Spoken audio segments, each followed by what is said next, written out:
Boa noite! Estamos iniciando mais um Direito em Pauta, a nossa live semanal toda quarta-feira às 19 horas.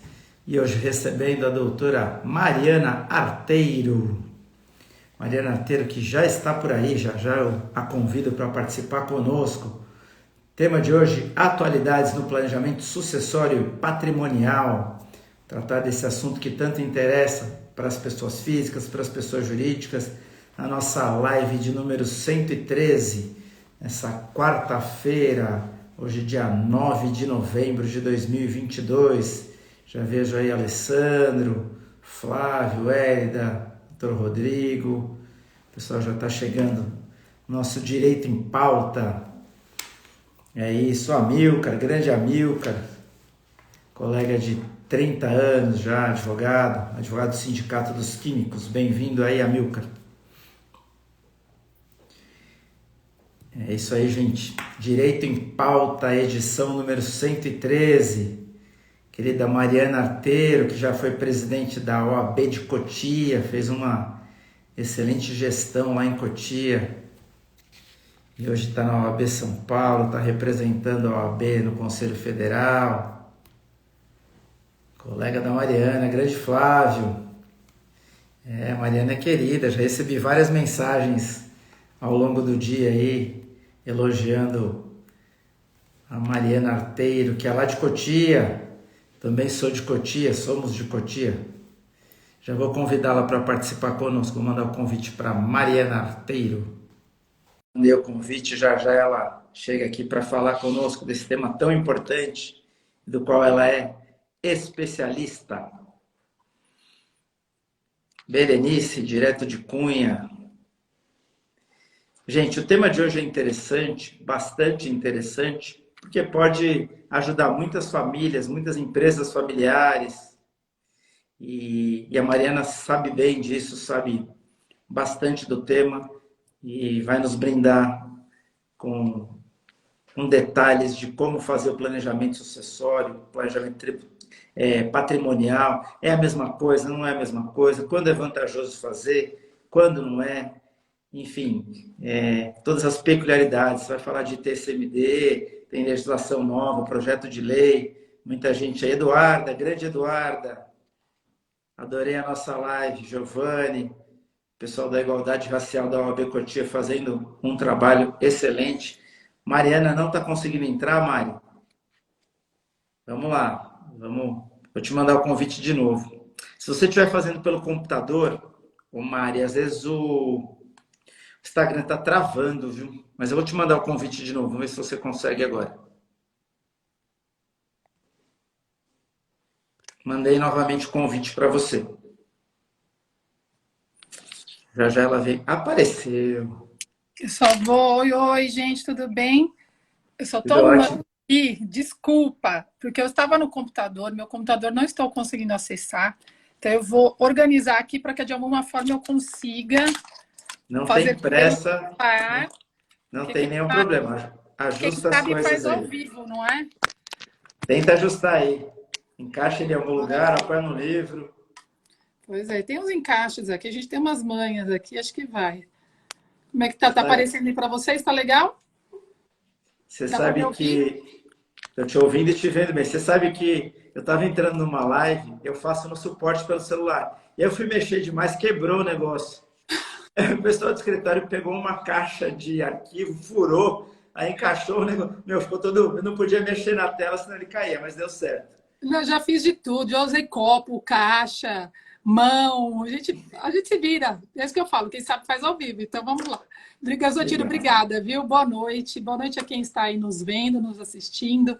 Prazer imenso. Quando eu recebi o seu convite, fiquei super feliz, sempre quis participar aqui do teu Instagram, que já está super famoso, entrevistando o pessoal da área do direito, que vem sempre contribuir com temas super importantes. Parabéns por esse trabalho que você está desenvolvendo. Está ajudando muita gente, viu? Ah, que gostoso ouvir isso. Obrigado. Eu que te agradeço por ter aceito o convite logo de cara. Já te convidei, você já aceitou de primeira. Obrigado aí pelo carinho. Vamos lá, gente. A Mariana Arteira é conselheira seccional da OAB São Paulo, diretora do Instituto Brasileiro de Direito de Família de Cotia, foi presidente de Cotia, estava falando isso, fez uma excelente gestão lá, mudou a OAB de Cotia, é representante da OAB São Paulo na Comissão de Direito Sucessório lá do Conselho Federal em Brasília, coordenadora do Grupo de Trabalho de Planejamento Sucessório e Hold da OAB São Paulo, presidente da Comissão de Planejamento Patrimonial Sucessório da OAB de Cotia, é pós-graduada em Planejamento Sucessório Patrimonial e Direito Empresarial pela FGV, tem MBA Internacional em Direito Empresarial pela Universidade da Califórnia, pós-graduada em Direito e Processos Tributários pelo Centro de Extensão Universitária e advogada titular do escritório Arteiro Gargiulo. É Gargiulo ou Gargiulo? Gargiulo. Gargiulo Advogados. Excelente. O escritório de renome que atua não só em Cotia, mas em São Paulo também. Bom, gente, vamos lá. Vamos falar do que interessa. Atualidades no planejamento sucessório e patrimonial. Muita gente me pergunta, né? Pô, como faz o planejamento? Como não faz? Que hora faz? Vale a pena fazer? Não vale a pena fazer? Principalmente em empresas familiares, né? Tem um vasto campo aí para a gente falar. Vamos começar, Mari, falando o seguinte. Qual que é a diferença entre o planejamento patrimonial e o planejamento sucessório? Se é que existe diferença? Você sabe que esses conceitos acabam se confundindo um pouco, né? Quando vem uma família procurar o escritório, ou vem o patriarca, a matriarca, ou vem os filhos, sempre eles buscam falar de patrimônio, então a gente está falando de planejamento patrimonial, mas pensando na sucessão. Então se confunde, também é que se confunde, a gente une, né, esses dois institutos. O planejamento patrimonial, por envolver o patrimônio de um patrimonialista, como a gente chama, e ele pensando já na sucessão para os filhos. Então, o planejamento patrimonial sucessório é uma delícia de fazer, Constantino, porque a gente consegue unir o útil ao agradável. A gente resolve as questões atuais do patrimônio, de uma família que levou anos para construir, de um pai e uma mãe que se preocupam com o que vão deixar para os seus filhos, que se preocupam com a harmonia da família, para que quando eles vierem a fazer falta, esses filhos não acabem num litígio, em brigas, desarmonia. Então, é importante juntar essas duas pontas, né? Vocês vão fazer uma observação aqui, gente, minha voz hoje está péssima. Se por acaso vocês vão me ouvir, eu estou super rouca, fiquei o dia inteiro aqui fazendo gargarejo, tomando chá, para ver se eu ia chegar inteira até o fim do dia. Então, às vezes ela está falhando, vocês me desculpem, mas vamos que vamos. Vai tranquila que a gente não está percebendo isso, não. Você que está percebendo a sua voz rouca, para a gente está ótimo, vai tranquilo. Então, isso que é muito gostoso do trabalho, sabe, Constantino? De poder você mostrar para a família que uma organização patrimonial hoje já é válida, porque atualmente você pode se valer de uma série de benefícios fiscais na organização desse patrimônio, e também do ponto de vista sucessório, para preparar a sucessão, deixar essa família organizada, até mais fortalecida, para poder dar continuidade patrimonial. Muitas vezes a gente sabe que vendo um inventário acontecer, os herdeiros que recebem muitas vezes gratuitamente esse imóvel, os imóveis acabam não valorizando tanto o patrimônio que recebe, né? Acaba dilapidando, lógico que eu estou falando de uma forma genérica. Mas a ideia aqui é sustentar ao longo de uma vida essa sucessão, né? Esse patrimônio que vem sendo recebido. Muitas vezes a gente trabalha, Constantino, com famílias empresárias. Então, você tem famílias inteiras trabalhando em empresas e que querem dar durabilidade também a essa sucessão empresarial dentro do núcleo familiar. E tudo isso a gente consegue fazer com um planejamento patrimonial e sucessório. Então, eu sou fã da matéria, adoro. Chega a me emocionar quando a gente entrega trabalhos para clientes, saem satisfeitos, é uma delícia. Que legal. E quem pode e quem deve fazer esse planejamento? Qualquer um pode fazer? E assim, me fala um pouco disso. Porque quem está nos assistindo, legal. Ela falou super bem do planejamento. Mas aí, quem que pode fazer ou quem deve fazer? A ideia é que o organizador do patrimônio, quem a gente chama de patrimonialista, né? Então, você tem um pai e uma mãe que já ao longo de uma vida, construíram um núcleo familiar, que já construiu um patrimônio e que se preocupa em mantê-lo ou fazer com que ele aumente e não se dilapide através da sucessão. Então, isso é muito importante ter em mente que tem que ser alguém que tenha patrimônio, senão não faz sentido a gente criar um planejamento patrimonial para alguém que está iniciando assim, a sua vida profissional, sua vida patrimonial, não tem muito sentido. Algumas vezes, a gente acaba criando planejamentos para empresários. Então, eu já tenho empresa, quero evitar passivo, quero mitigar problemas e riscos. Então, a gente também é uma maneira de se criar um planejamento para um patrimônio que ainda vai acontecer.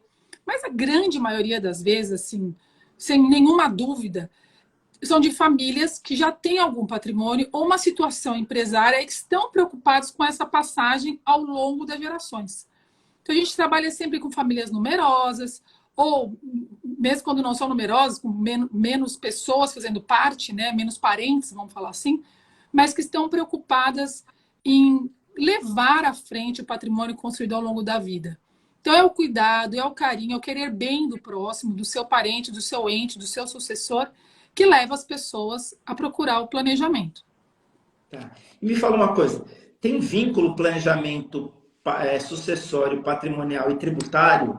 Ou não? São esferas que dá para você fazer o planejamento patrimonial e sucessório sem entrar na esfera tributária? Você sabe que não são só essas as matérias que envolvem, né? Então, nas minhas palestras, quando eu vou palestrar muitas vezes na OAB para advogados, até se assustam, porque o profissional que trabalha nessa área tem que ter um conhecimento generalista. Generalistas em várias áreas. Então, você tem que ter conhecimentos em societário, porque você vai constituir uma empresa para aquela família. Você tem que ter conhecimentos em tributário, porque você está lidando com ITBI, ITCMD, imposto de renda, PIS, COFINS, CLL, né? Então, tem que tomar todos os cuidados tributários. Além disso, tem que ter algumas noções de governança também. Então, você vai ter que fazer um acordo de sócio, um protocolo familiar. Então, são vários conhecimentos. Mais ainda, direito de família. Você tem que saber qual é o regime de bem. Direito de sucessões, como funciona a relação com os herdeiros. Então, são várias as frentes que o profissional que trabalha nessa área tem que ter conhecimento. E não são conhecimentos rasos, Constantino. E isso é uma crítica que eu faço à nossa classe. Muitas vezes você tem um profissional com uma formação em direito de família que resolve tomar frente, encarar mesmo com coragem e iniciar dentro da área de planejamento patrimonial e sucessório, mas sem qualquer tipo de base tributária ou contábil. A gente tem que saber de contabilidade para que atua nessa área. Então, você vai, às vezes, montar uma empresa, vai começar a inserir imóveis dentro dela, né, fazer a conferência de bens. Se você não estiver muito próximo do contador dessa hora e falando a mesma língua que o contador para fazer o encaixe patrimonial nas contas corretas do balanço, pode ir tudo por água abaixo. Todo aquele planejamento que você pensou para o seu cliente, ele vai perder dinheiro, vai ficar muito bravo com você, porque a hora que o fisco pegar, a multa é altíssima. Às vezes, até no recolhimento de imposto, o imposto que você iria pagar um pouco mais de 6%, você pode ser tributado em 34% só porque você não fez esse planejamento do ponto de vista tributário. Então, é uma área que demanda muito estudo. Você não forma um profissional dessa área de planejamento patrimonial sucessório em pouco tempo. Eu já trabalho nessa área há mais de 15 anos. Então, realmente, a cada ano eu me impressiono com a quantidade de conhecimento que a gente tem que ter, de estudo que tem que ter para poder trazer para o cliente o que há de mais moderno nessa área e de mais atual. Porque cá entre nós, a maioria das pessoas que nos assistem aqui são advogados. E nós sabemos, ultimamente, principalmente nos últimos tempos, a gente tem visto mudança de entendimento no STJ, mudança de entendimento no STF, e sem falar nos tribunais estaduais, que é a festa, né? Cada um fala o que quer, do jeito que quer, e a gente que lute aqui para conseguir trazer para o cliente o melhor planejamento do ponto de vista do que está sendo aplicado. Então, olha, é um desafio, viu, amigo? Não é fácil, não. É importante, a gente já fica o nosso primeiro recado, que é importante. Se quem quer fazer planejamento sucessório, planejamento patrimonial, tem que fazer com cuidado, né? Não dá para fazer de qualquer jeito, porque senão a emenda fica pior que o soneto. Não, e não é barato, né? Como demanda um conhecimento muito aprofundado do profissional. Mas, às vezes, dependendo do tamanho do planejamento, sozinha, por exemplo, eu sozinha no meu escritório, eu não consigo fazer planejamento, eu preciso de mais pessoas me ajudando. Então, você tem que ter estrutura. Então, não é brincadeira, né? Você mesmo disse, você vai precisar minimamente de um contador ao seu lado para conseguir fazer isso. Então, muito estudo, muita dedicação e acompanhar esse cliente ao longo de um tempo. Porque você entregar o trabalho hoje, esse cliente não saber como aplicá-lo, de que adiantou tudo o que você fez, né? Então, você entrega um planejamento, o cliente olha para aquele papel e fala, muito obrigada, doutora, um beijo, tchau. Não, você vai acompanhar esse cliente para fazer ele aplicar. Por isso a necessidade da governança, por exemplo. Então, é cuidadoso. Eu tenho batido assim, várias palestras, andando, falando com os colegas, pedindo para que mais profissionais venham para a nossa área, mas investindo em conhecimento, que a gente está precisando de gente na nossa área com bastante conhecimento. O Flávio está falando aí que tem que ser trabalho em equipe, é verdade. Me fala uma coisa, as empresas familiares normalmente são as que mais sofrem pela falta de planejamento. É o que eu escuto aqui, você escuta aí, quem está nos assistindo ouve, quem é advogado, quem não é advogado e tem empresa familiar sofre isso quando falta alguém ou quando se inicia a sucessão. Por que que isso acontece mais, ou se é que é verdade isso, mais nas empresas familiares? Você sabe que eu vi um estudo, eu não tenho os números agora, mas eles são impressionantes. Tem um estudo do Sebrae, que fez alguns anos atrás, que assim, as empresas familiares que chegam na terceira geração, não é nada, é coisa assim, de muito percentual extremamente baixo. A segunda geração já vai acabando com a empresa, nem chega na terceira. Então, se você for olhar hoje, vamos bater olho nas grandes corporações que tínhamos familiares por aí. Eu acho que uma das mais conhecidas, Pão de Açúcar, por exemplo. Pão de Açúcar era uma empresa familiar que hoje ela está totalmente profissionalizada. Eu vejo, Constantino, que a falta de profissionalização das empresas é um grande defeito. Então, muitas vezes você quer beneficiar um filho, uma filha, um genro, mas eles não têm o conhecimento profissional necessário para fazer com que a empresa vá à frente. Não é expertise dele, não tem esse know-how.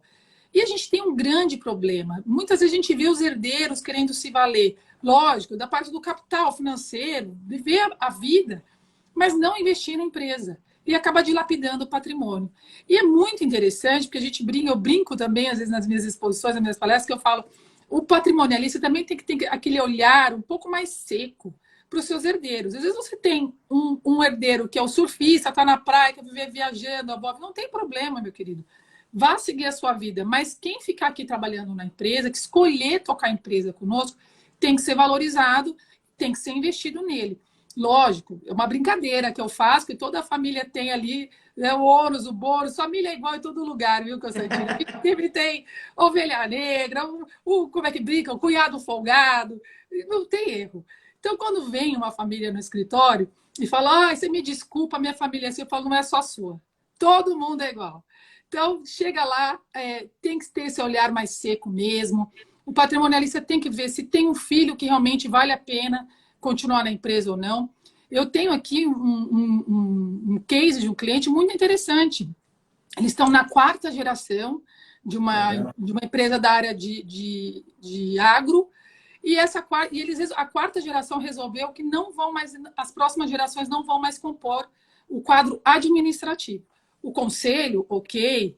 O quadro social, sim, ok. Societário, não tem problema. Mas o administrativo será totalmente profissionalizado. Porque eles estão pensando à frente.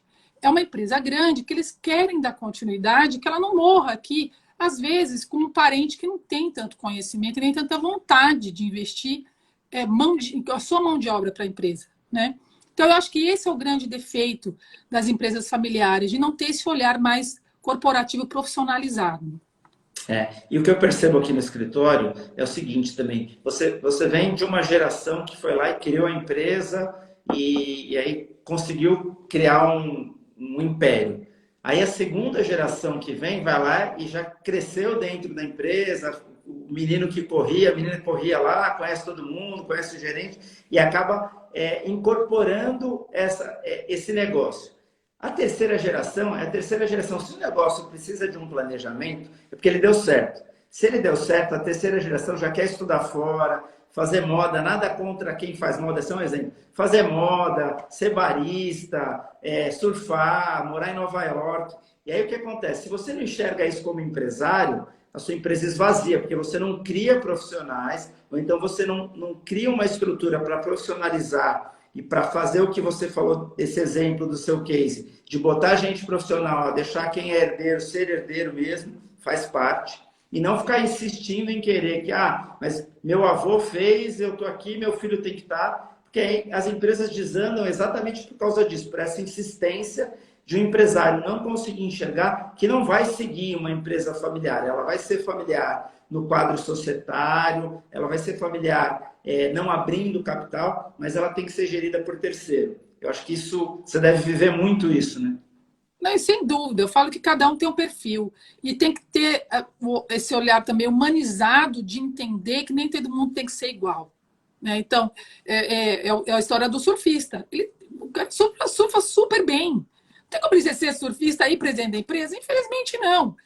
Queria eu ser herdeira, adoraria viver de herança. Não preciso trabalhar na empresa. Mas infelizmente, como diz, eu ouvi outro dia uma frase, porque não nasci rica nem herdeira, então vou ter que trabalhar. Infelizmente. Mas brincadeiras à parte, essa profissionalização, às vezes eu vejo muito mais ela fora do Brasil, né? Aquele tal negócio também, né, Constantino? A gente aqui no Brasil é muito família. Né?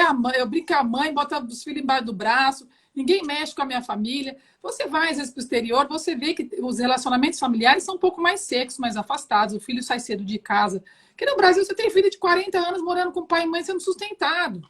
Nada contra, mas é a nossa cultura de manter sempre os nossos conosco. Porque às vezes fora a gente não tem. Eu acho que isso também se replica nas empresas. Você vai para a Europa, você vai para os Estados Unidos, os filhos saem cedo de casa, tem que buscar o seu próprio caminho. Mesmo os herdeiros. Então, ainda que se trabalhe, você vê muitas vezes experiências fora da família, experiências fora das empresas familiares, para depois vir contribuir com isso. Acho que fica essa dica também para quem está nos assistindo, de tomar esse cuidado. Para quem avance, né? A gente quer mais que as empresas continuem aí por muito tempo. Né? O Brasil só ganha com isso. Verdade.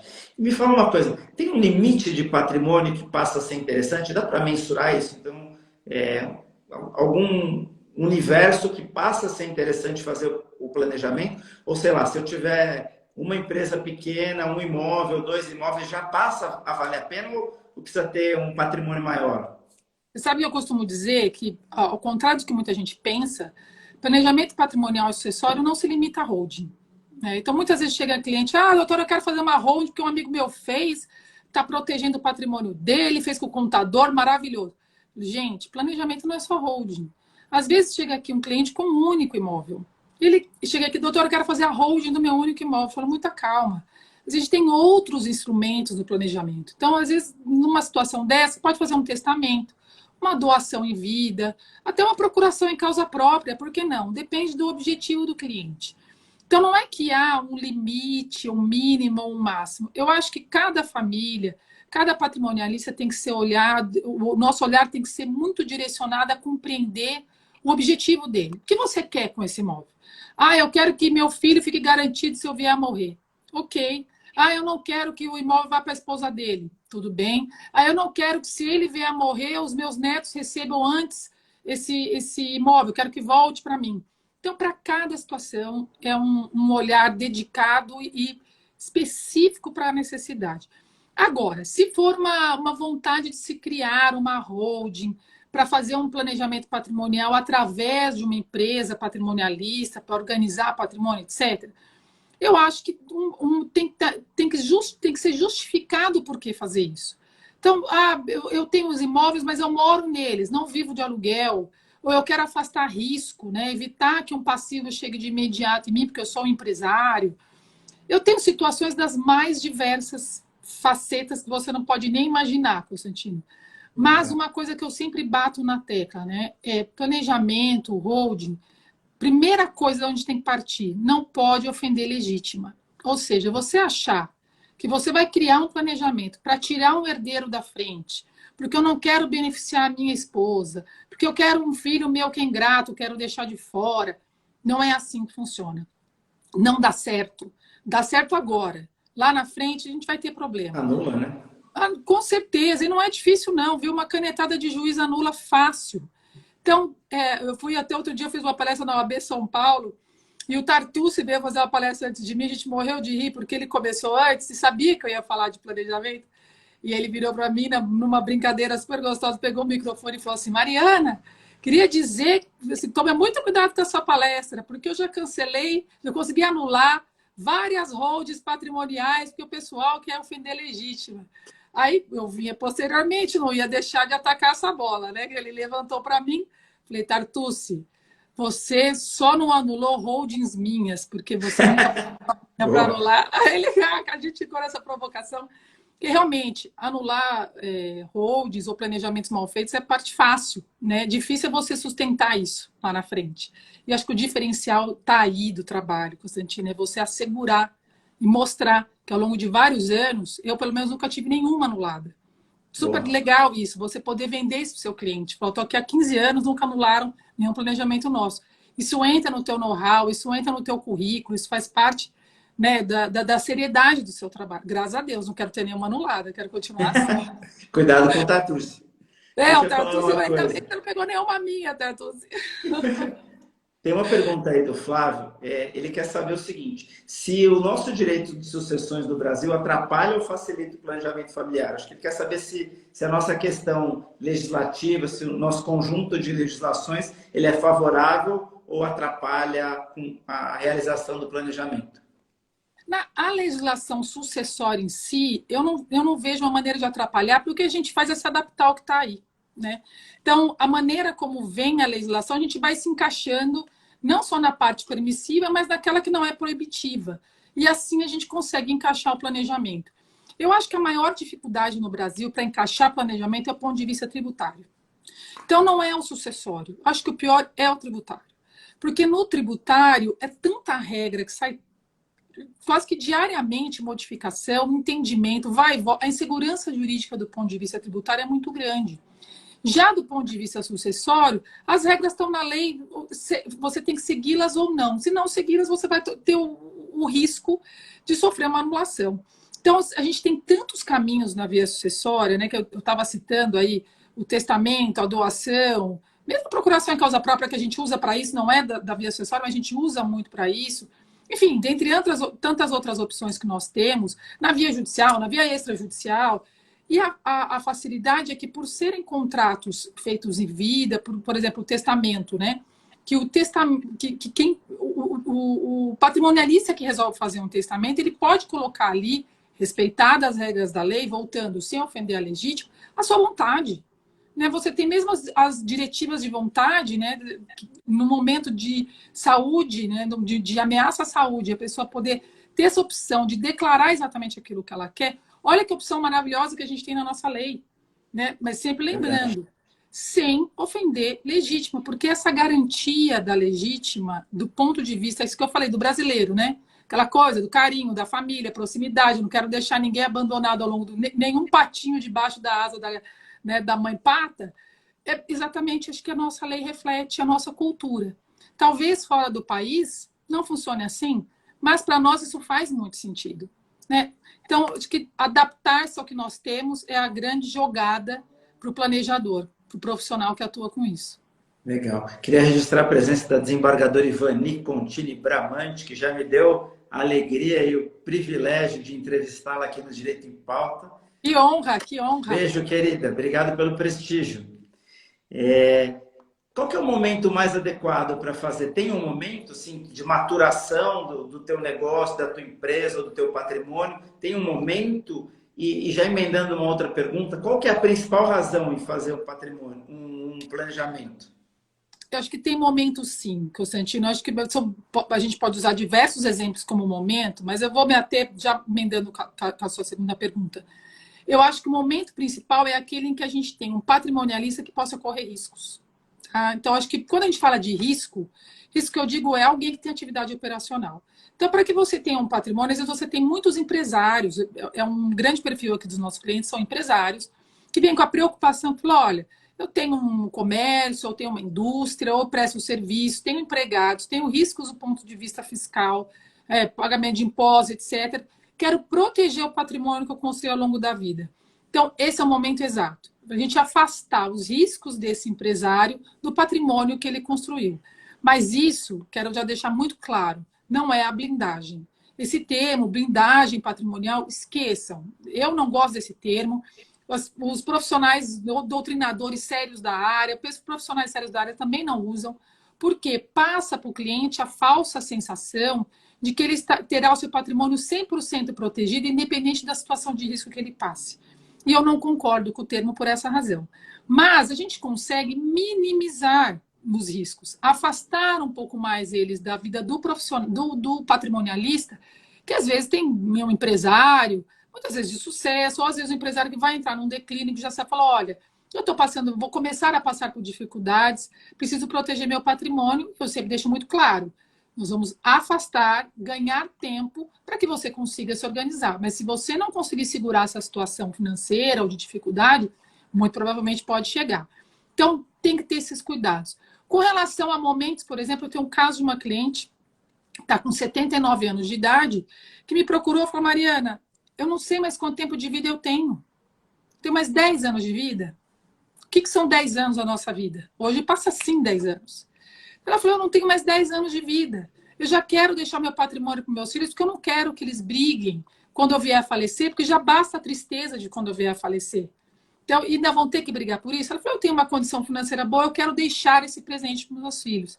Ali ela entendeu que era o momento correto dela, de abrir mão do que ela tem hoje em vida, que, lógico, que a gente cria situações para que ela não fique desamparada, ela vai ter, inclusive é uma cliente que ela vive de aluguéis, então ela vai continuar recebendo esses aluguéis, mesmo com esse patrimônio dentro da holding, que no caso dela a gente orientou a fazer uma holding, e sendo os seus filhos os sócios dessa holding. Então a gente consegue criar uma situação de conforto. Então você veja que tem momentos para cada um, né? É o seu momento. O que a vida te impõe, te coloca para que você tome decisões assim. É uma pessoa que está no auge, né, da vida profissional, ganhando dinheiro, correndo riscos, ou é uma pessoa que já está aposentada, pensando em deixar sua família mais tranquila, porque ela pode vir a fazer falta daqui a pouco? Então, eu acho que momento é muito específico para cada um. Tá. Na verdade, quando você fala de momento é específico para cada um, eu acho que é deixar claro assim que o objetivo principal, se eu estiver errado, me corrija, tá? Você que é especialista. O objetivo principal, na verdade, quando você faz o planejamento, a tal da blindagem que você não gosta de usar, o objetivo principal não pode ser lesar os seus credores, né? Senão, não é esse o objetivo principal do planejamento, né? Só para ficar claro. Isso.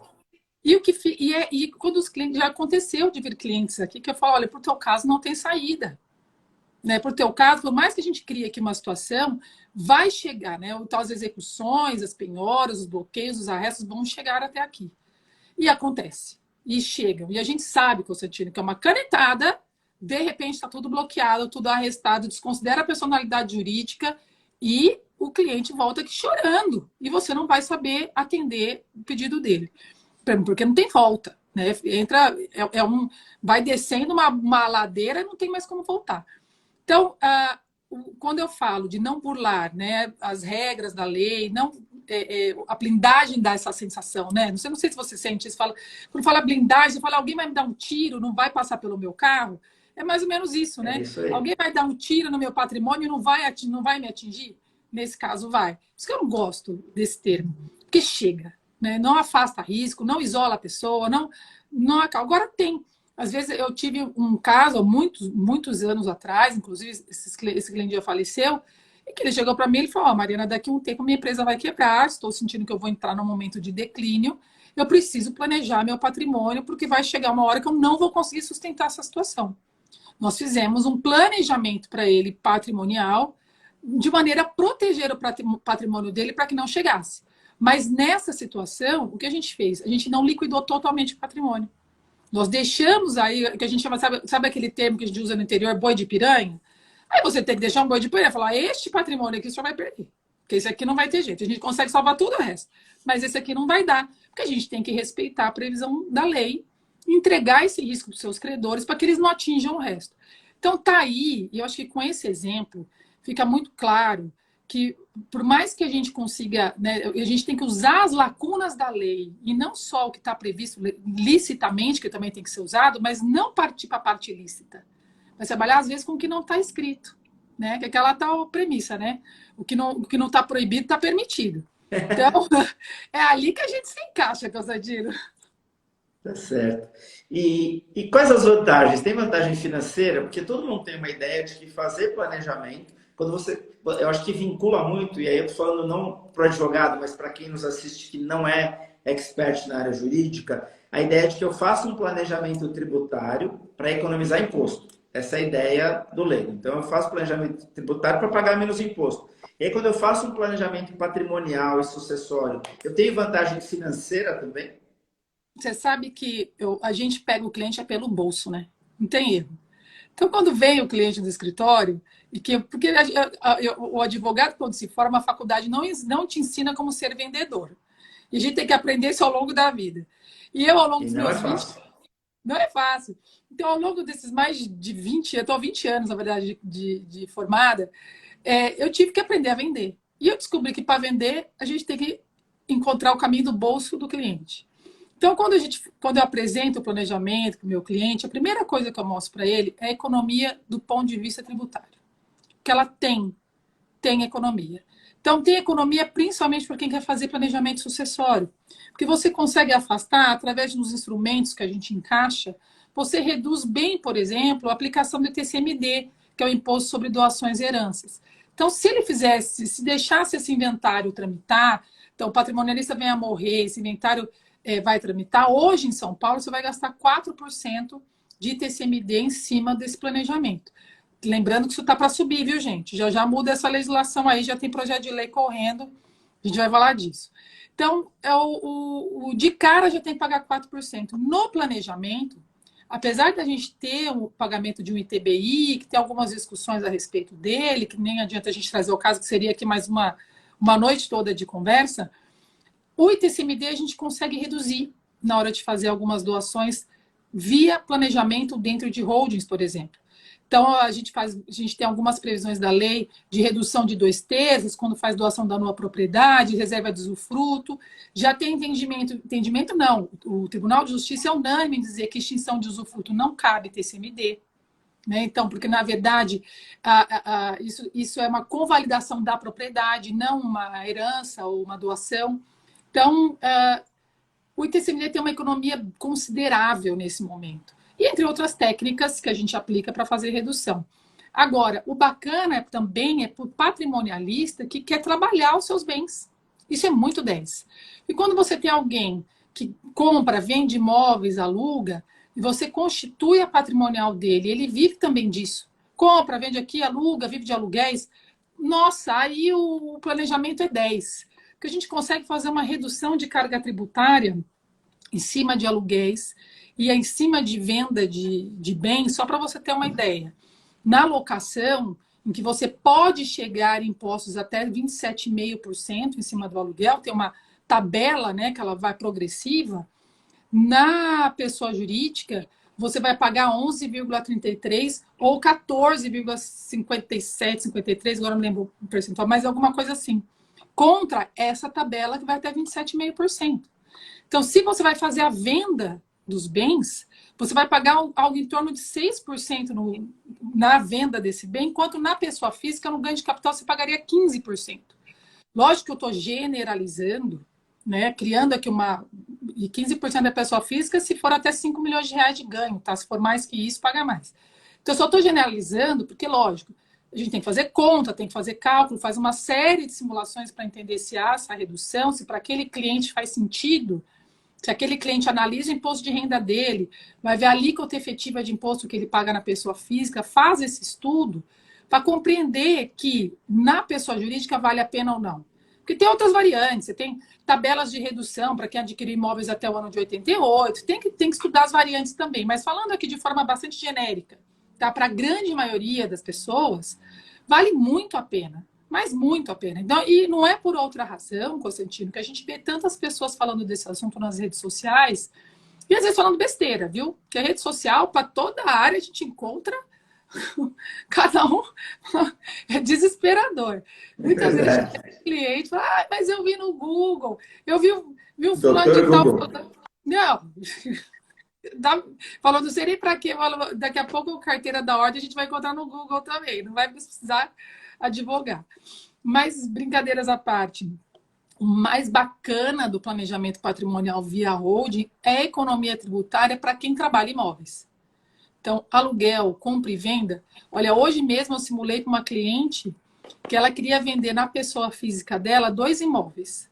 Quando eu simulei dentro da holding que a gente está construindo para ela, ela vai ter uma economia de 27 mil reais em cada um. Ela vai economizar 54 mil reais de imposto na venda. E ela nem imaginava. Ela me ligou Ah, eu estou pensando em vender, você acha que vale a pena colocar? Eu falei, peraí que eu vou simular. Fiz a simulação, falei, não, vamos colocar agora, não tem nem que pensar duas vezes. Né? Já resolvemos duas questões. Ela também já é uma senhora de idade avançada. Duas questões. Se a senhora vier a falecer, já está resolvida a herança para os seus filhos. Se a senhora estiver viva e resolver vender, vamos economizar R$ 54.000. Pagou os honorários, Constantino, só com essa economia.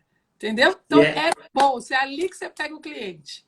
e é interessante, assim, deixar bem claro que esse exemplo que você deu tem zero de ilegalidade. Não tem nada de ilegal em fazer isso, de colocar o imóvel, jogar o imóvel para dentro, para vender pela pessoa jurídica, deixa lá, ou então faz a integralização do capital, essas Pelo coisas todas. contrário, Tem tem previsão. nada de ilícito, para ficar claro para quem está nos assistindo. Tem Não muita tem. gente que não é da área jurídica que acompanha o programa, assiste depois. Então, eu gosto às vezes de. Parece simples para a gente que é advogado, mas eu gosto de ressaltar essas coisas exatamente para ficar bem claro. Não tem nada de ilícito no exemplo que você deu.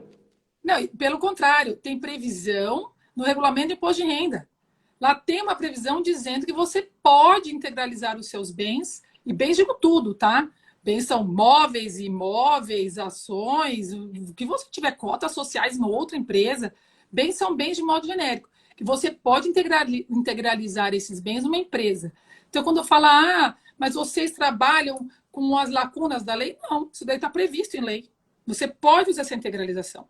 Então, o que a gente faz aqui por isso que eu falo, né? Eu bato nessa tecla. Tem que estudar muito, porque você tem que saber das matérias para você poder trabalhar com elas no limite do que é legal, Sim. lógico, trabalhar na parte legal e sem ter que entrar em nada ilícito. Imagina. E entrar na parte lícita é repetir aquilo que eu já disse. É você não sustentar o seu trabalho ao longo dos anos e ainda sofrer uma anulatória ou correr o risco de um cliente vir te pedir uma indenização por responsabilidade. Você fez um ato errado, né? Você trabalhou com imperícia.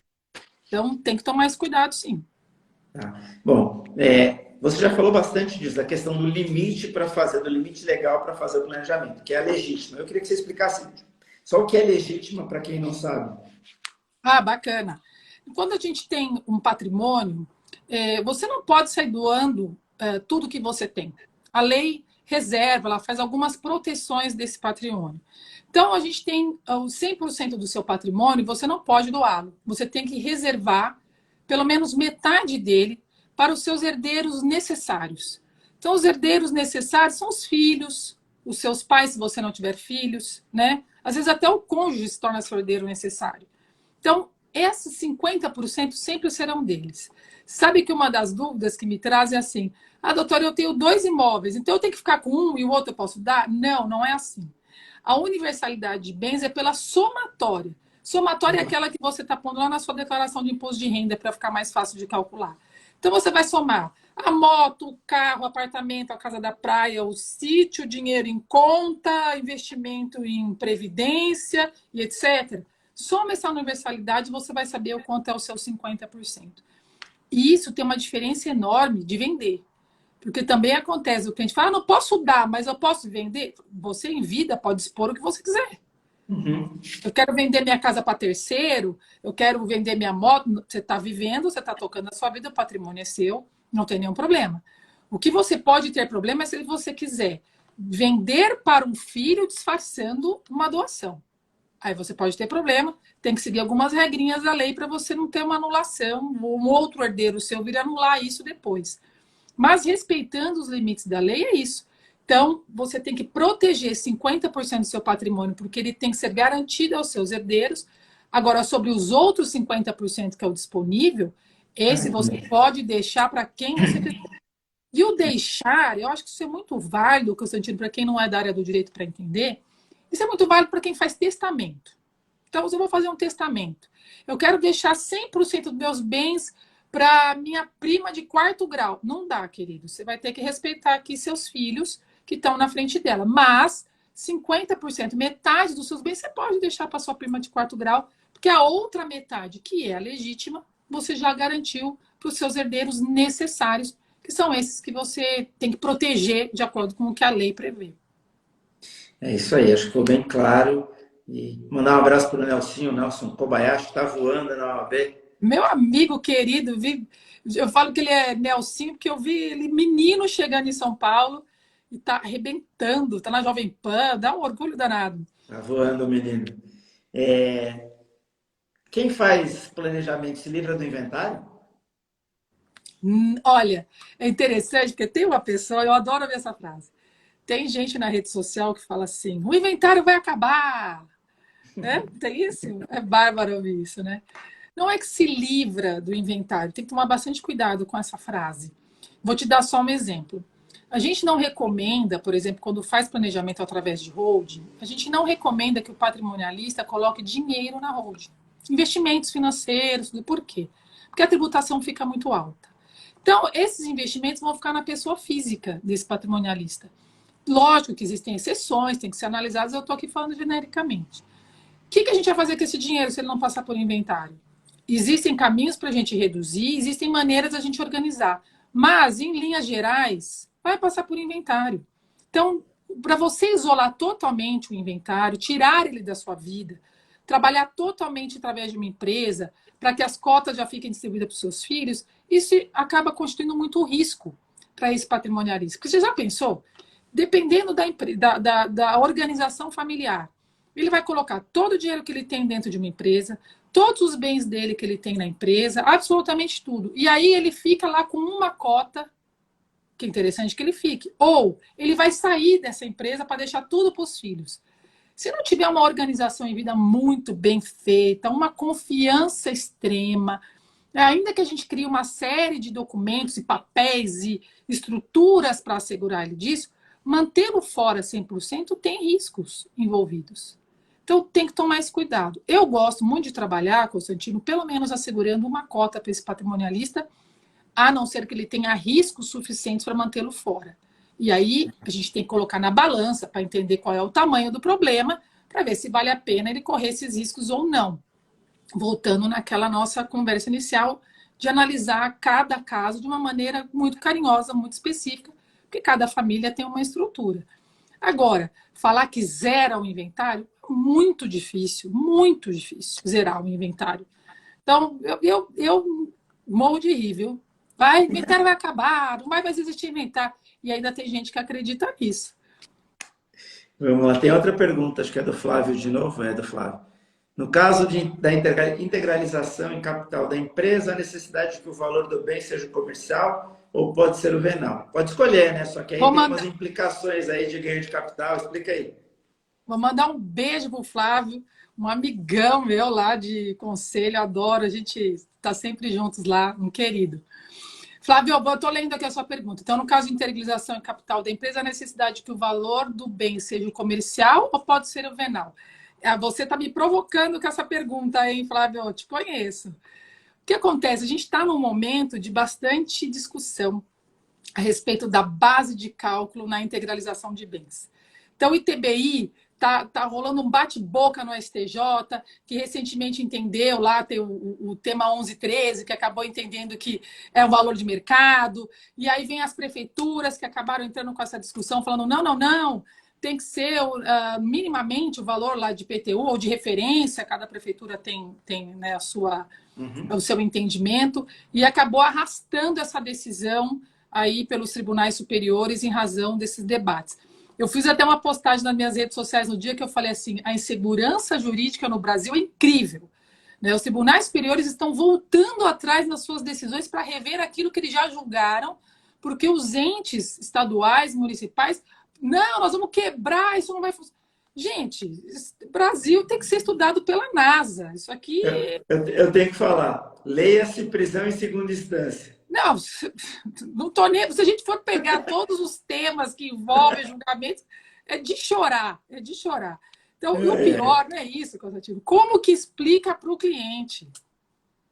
No dia que você faz o planejamento, era o valor de referência, o valor de PTU, por exemplo. Aí, depois que você já transfere os bens, resolve que é o valor de mercado. Aí, quando você está aqui discutindo o valor de mercado, eles voltam para falar, não, suspende tudo, porque a gente vai resolver se aquilo que a gente julgou é isso mesmo. É muito difícil. Mas eu trabalho sempre com transparência. Então, eu falo, olha, está tramitando, a questão está sendo debatida, existe essa possibilidade ou aquela, Gosto muito de fazer comfort letter com o cliente para mostrar para ele quais são os riscos, ônus e bônus, e ele escolhe o caminho que ele quer seguir. Lógico, com todo o nosso suporte, mas para que tome as decisões sabendo o que envolve. Agora, essa do valor venal, valor de mercado ou valor venal, ô, Flávio, a gente vai ter que esperar, meu querido, ver o que o pessoal lá em Brasília vai resolver, viu? Por enquanto, eu já vi aberrações assim. Tribunal de Justiça de São Paulo. Entra com mandado, você entra com mandado. Eu vi esses dias, morri de rir. Entra com mandado de segurança para fazer a parte, né? O contribuinte entra com mandado de segurança para fazer valer o valor de IPTU, por exemplo. E afastar o de referência, que é o que a Prefeitura de São Paulo aplica na guia. E o juiz dá o de mercado não, do negócio, o valor do negócio, do trâmite, do que está sendo feito, porque o STJ tinha resolvido no tema 1113. E aí, isso chega a ser extra petita, né? Porque não é nenhum nem outro, eles davam um terceiro. Então, o juiz jogava outra coisa. Aí, a prefeitura recorre para o Tribunal de Justiça. Aí, o Tribunal de Justiça fala, uns falam, é extra petita, não pode, aplica o DPTU, ou não, dá. Eu vi a decisão dando. Não, agora o STJ resolveu. Nesse ínterim, o STJ suspendeu a decisão, porque eles vão rever. O que a gente faz com isso? Chora? Olha, ainda bem que o caso não é meu, mas eu estudando a matéria, porque aplicando para os clientes aqui, eu falei, gente, se eu sou cliente, se eu sou advogado desse cliente, eu começava a chorar. Como você explica? É muito difícil. Flávio, um beijo, obrigada pela pergunta. Vamos falar um pouco de holding, que a gente já... Nossa, como o tempo passa. Quando o papo tá bom, passa rápido. Vamos falar um pouco de holding, vai? Holding familiar, holding patrimonial. Explica pra gente o que é holding, que tanto se fala de holding. Explica aí, vai, para quem não sabe. Holding familiar, na verdade, é quando envolve, por óbvio, entes familiares. Né? Então, a gente está falando ali, como esse exemplo que eu disse, por exemplo, da empresa agro, que é um case que a gente tem. Pai, mãe, sócios, os filhos trabalhando, todo mundo envolvido nessa entidade empresarial, se torna uma holding familiar. A holding patrimonial é quando envolve o patrimônio em si. E a gente tem holding empresarial, por exemplo. Tem situações que se formam com várias empresas. Você tem famílias que têm várias atividades. Você tem restaurante, bar, sei lá, cantina, toca, né? Eu tenho um restaurante self-service, uma churrascaria, um bar. Acontece muito isso. Então, a gente fala de uma holding empresarial. O nome em si é mais para destacar as espécies, né? Mas que, na verdade, se resumem mesmo a um conglomerado, quando se trata de holding, porque voltando aos primórdios, né? Holding mesmo, na palavra, significa abraçar, né? Você colocar tudo isso debaixo de um grande guarda-chuva para poder cuidar desse patrimônio ou dessas empresas. Então, quando a gente usa o termo holding, as pessoas imaginam de cara que a gente está falando só de abraçar patrimônio. Vou colocar todos os meus imóveis lá, é holding. Não, vamos falar assim, no simplismo da palavra pode levar a esse entendimento. Mas ela é mais usada quando você faz um sistema que a gente chama de ampulheta, por exemplo. Que você cria núcleos, empresas familiares aqui em cima, no meio uma holding controladora e embaixo as operacionais. E aí você faz uma proteção em camadas para poder deixar as famílias nessas empresas aqui em cima, protegendo o seu patrimônio do seu núcleo, por exemplo, dos filhos, né? Então você tem os patrimonialistas, cada filho monta aqui em cima uma empresa.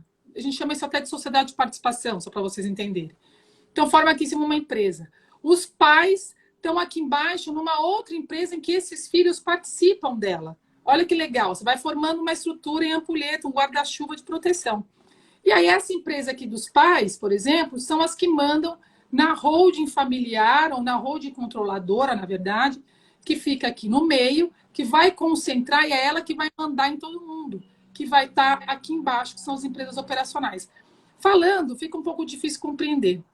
Mas na prática, quando eu falo do grupo Pão de Açúcar, lá que eu vou batendo, eu acho que é um grande exemplo de empresa familiar que a gente teve no Brasil, trabalha muito assim. Coloca embaixo os supermercados, né? Mercados, outras atividades que eles têm. No meio, uma holding controladora que cuida disso tudo.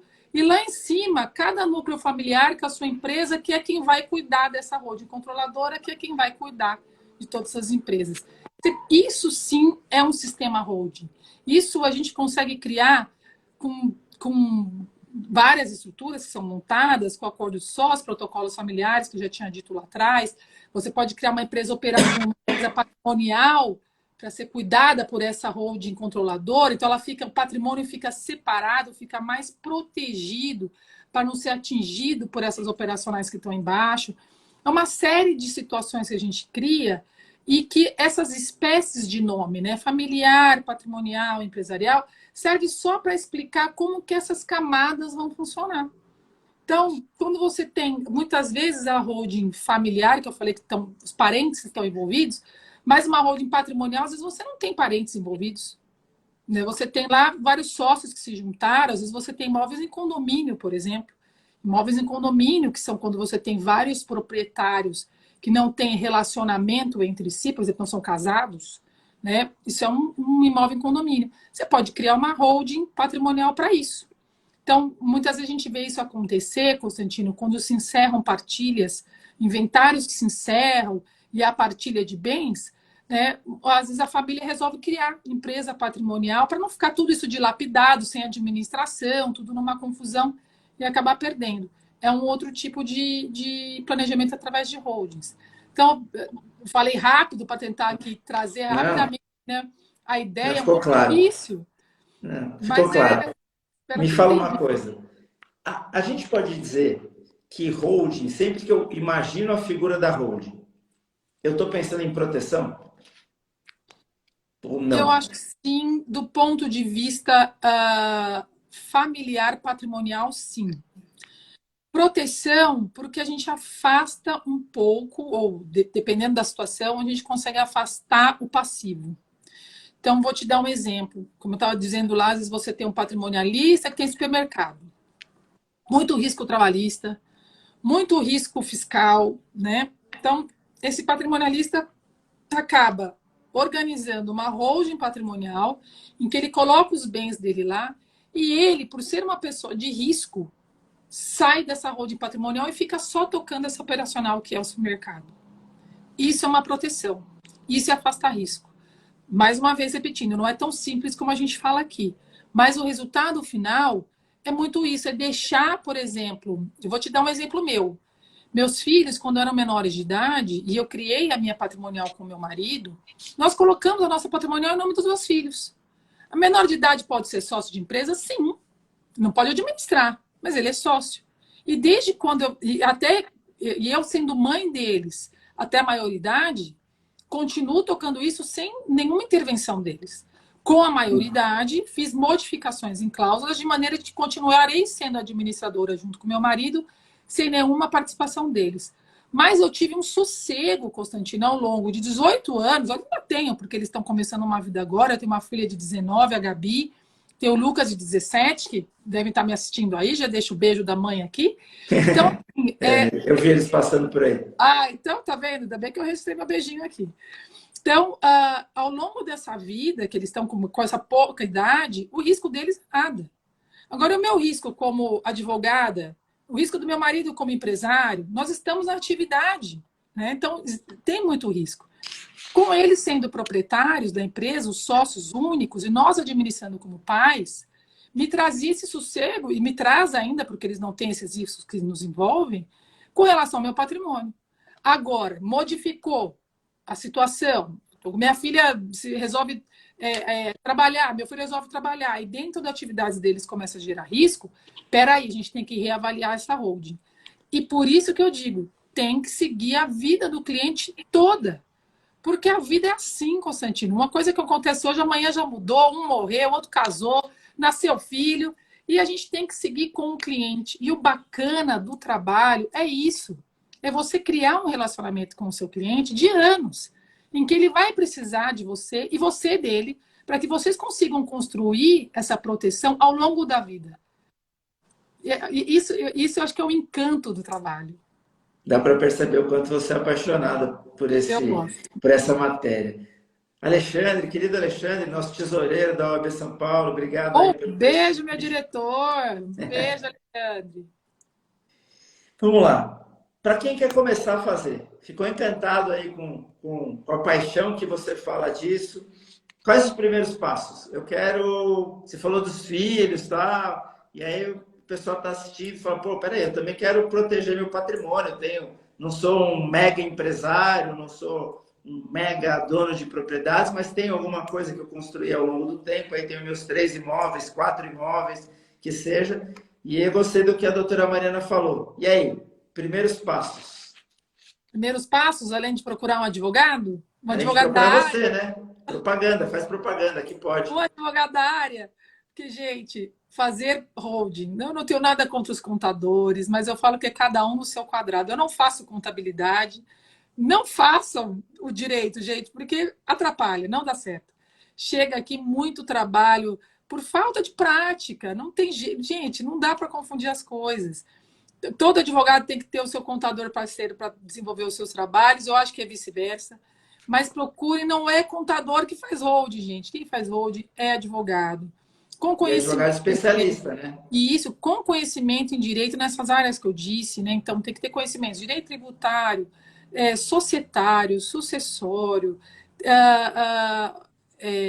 acho que eu falei direito, Contrato. contratos, né? Mesmo os contratos, gente, tem que ter conhecimento em imobiliário, porque você vai depois lidar com aluguel, compra e venda. Tem que conhecer tudo isso. É muito generalista para querer que os contadores façam, é exigir demais do contador. O contador fica a parte contábil, porque vai precisar fazer balanço do RE, tocar a empresa, vai precisar fazer a prestação prestação de contas, aumento, as declarações da empresa, as obrigatórias, as acessórias, todas elas. Precisa do contador. Então, acho que a primeira coisa, procurar um advogado da área especialista. Consulte, verifique se é mesmo. Porque mesmo quem é da área, muitas vezes a gente, né, que já está atuando na área, muitas vezes a gente, numa discussão entre colegas, descobre que não está tão preparado. E isso não é uma crítica ofensiva, Constantino, pelo contrário, é porque realmente quem não vive isso no seu dia a dia não consegue acompanhar as mudanças que acontecem cotidianamente. Então, tem que ser especialista mesmo. Não adianta querer achar que eu faço previdenciário, eu faço criminal e no intervalo não funciona. Não funciona. Então, procure alguém da área, pesquise, vá atrás, verifique o currículo, se participa, a gente até quero registrar aqui um convite para os colegas. Eu estou coordenando o grupo de trabalho da OAB São Paulo de planejamento sucessório e holdings. O grupo é incrível, nós estamos fazendo nesse momento, vou contar aqui de primeira mão, o Constantino, é uma novidade, não é todo mundo está sabendo, já vou contar aqui, vou utilizar boa, seu boa. cartão. Nós estamos preparando o parecer técnico para apresentar na LESP a respeito do PL 250 de 2020, que fala exatamente do aumento do ITCMD no estado de São Paulo. Olha que papel a OAB vai ter de entrar comentando a respeito de um projeto de lei que, particularmente, não tem muito pé e cabeça, mas a gente tem que entrar com a parte técnica para mostrar que os advogados entendem do assunto e que a gente participa disso. E nós queremos participar, estaremos lá para fazer as nossas críticas e também os elogios dentro daquilo que for possível, mas que a gente tenha no estado de São Paulo uma lei que abrace a necessidade e que não venha buscar só taxar o contribuinte sem qualquer tipo de lastro. Então, a OAB, aproveitando que o meu diretor está aí, já vou fazer uma propaganda aqui dos trabalhos da ordem. Então, falar que a OAB trabalha incessantemente em cima disso. Então, esse grupo de trabalho, nós estamos, os advogados que tiverem interesse, me procura nas redes sociais, a gente está lá, temos reuniões bimestrais, trabalhos intensos sendo desenvolvidos, quer entrar para esse grupo, quer participar, entender mais do assunto, é um ótimo caminho. Então, tem esse caminho, tem vários cursos acontecendo, toda hora, as redes sociais estão bombando de gente aí, que participa, que gosta, então, fiscaliza, vê se o teu advogado está envolvido com esses trabalhos. Hoje em dia é tão fácil, né? Com Google, com redes sociais, com internet, com sites. Está fácil você descobrir a área que os advogados estão atuando e o seu não vai ser diferente. Então, começa por aí. Uma outra situação. Verifica como está a harmonia da sua família. Porque, às vezes, o pai tem uma impressão de como estão os filhos que não estão. E quando a gente passa por uma fase de entrevistas, de consultar, né, todo o núcleo familiar do que é que se pretende, da vontade deles. Eles não se batem. Então tem que tomar cuidado. É aquela história que eu falei. Às vezes o pai acha que a nora é golpista. Olha que situação. E a gente vai ter que enfrentar isso. Então consulte a sua família, verifique a harmonia familiar como está. Eu acho que o conforto da família é o que vem primeiro. Superado o conforto da família, a situação, se você não vai deixar alguém chateado, você não vai causar um constrangimento, etc., né? Porque as decisões do pai, do patrimonialista vão envolver toda a família, aí você começa a ver como que estão os seus bens. Você está declarando no imposto de renda? Você está pagando os impostos? As matrículas estão regularizadas? Quando a gente fala de patrimônio imobiliário, que é o que envolve a grande maioria dos trabalhos, né? Eu não gosto muito de pôr carro em holdings, porque eu falo assim, carro gera multa, multa não chega em casa, vai pontuar a carteira, vai criar um passivo tributário, já não pagou, pronto, já me abriu um risco lá. Eu, como advogada que sou muito conservadora, deixa o carro lá na pessoa física. A não ser que por outras questões, tem que ser avaliado, genericamente eu não gosto muito, não. Mas, tome cuidado com o seu patrimônio, faça uma due diligence aí sua, verifica como é que estão as coisas, ou contrata alguém para dar uma olhadinha, um próprio escritório de advocacia, né? Às vezes um despachante para levantar documentos para você, acho bacana. Outra coisa, verifica como está o seu crédito. Muitas vezes chega o cliente aqui e fala, doutor, eu não tenho problema nenhum. Você puxa o Serasa, está devendo uma conta de energia do ano de 2020, que esqueceu de pagar na pandemia. E que acontece bastante. Nossa, direto. Eu falo, é difícil chegar alguém aqui redondinho que não tem nenhum problema. Minimamente, um Serasa, uma SPC, um protesto, dá uma olhadinha nos sites dos tribunais, se não está alguma ação correndo contra você que você não está sabendo. Sabe o que tem muito, Constantino? Interessantíssimo. IPTU. O que tem de execução fiscal de IPTU daquela casa da praia que você nem lembrava de pagar IPTU? Acontece demais. Então, eu acho que tomar esses cuidados para verificar como é que estão as coisas. Ah, tá, me levantei, tá bacana, quero começar. Leva para o seu advogado, faz esse levantamento. A gente faz, eu só trabalho assim, e já deixo uma dica para os colegas que querem atuar na área. Eu sempre faço essa due diligence com os clientes. É um trabalho à parte, antes, ele é precedente, né? A gente começa fazendo antes isso. Tá redondinho? Levantei tudo. Ok, cliente, senta aqui que agora eu vou te contar a parte boa. Dá para fazer isso. É mais um trabalho que você consegue promover para o seu cliente e que traz a segurança e a tranquilidade necessária para montar o planejamento. Então, ó, fica a dica aí, turma. Boa. Doutora Fernanda S. Coisas lindas, tá elogiando nós dois. Um beijo, obrigada. Grande Fê. É isso, gente. Passamos aí do nosso tempo, mas era para finalizar o assunto. Queria agradecer demais a todo mundo que nos acompanhou, mas principalmente a Mariana Arteiro, especialista no assunto. Procurem a Mariana se vocês quiserem fazer planejamento. Ela manja de verdade e está atuante na OAB lá, se destacando na OAB. Participar dos grupos de estudo que são maravilhosos, sabe? Trocar ideia, participo de tantas coisas, é super gostoso, eu curto muito. Me procurem, estou super à disposição. Trocar ideia, conhecimento nunca é demais. É isso. Gente, semana que vem tem mais. Eu sempre dedico as lives. Hoje a gente perdeu 2 artistas aí importantes para a música, né? A gente perdeu a Gal Costa e o Rolando Boldrin também. Fiquei sabendo agora no final do dia do Rolando Boldrin também, que é da Granja, inclusive. Patrícia, que é a esposa dele aí, conhecida. Fica nosso abraço aos familiares da Gal Costa, do Rolando Boldrin. Então, uma singela homenagem aos dois é dedicar a live de hoje, com a licença de todos, inclusive a sua, dedicar a live de hoje aí ao trabalho que eles fizeram ao longo da vida, trazendo alegria para as pessoas na música, nas artes, e aí contando causos, né, do Rolando Boldrin, que é o que ele gostava bastante de fazer. Então é isso, peço licença para oferecer a live para eles. Semana que vem tem mais, a gente volta na quarta-feira com Direito em Pauta. Obrigado, gente. Beth, querida, vocês sempre me acompanham. É o que eu sempre digo, a gente está na edição 113, porque tem gente como a Mariana que aceita o meu convite e me dá essa alegria de fazer, e vocês que acompanham do lado de lá. Então, se não tiver vocês e não tiver quem vem aqui responder as minhas perguntas, Direito em Pauta acaba. Enquanto tiver gente acreditando, a gente continua aí. Vamos que vamos. Obrigado a todos vocês. Se cuidem, cuidado com o Covid, que está voltando aí. Se cuidem. Semana que vem tem mais. Dá o seu tchau, Mariana, e a gente finaliza.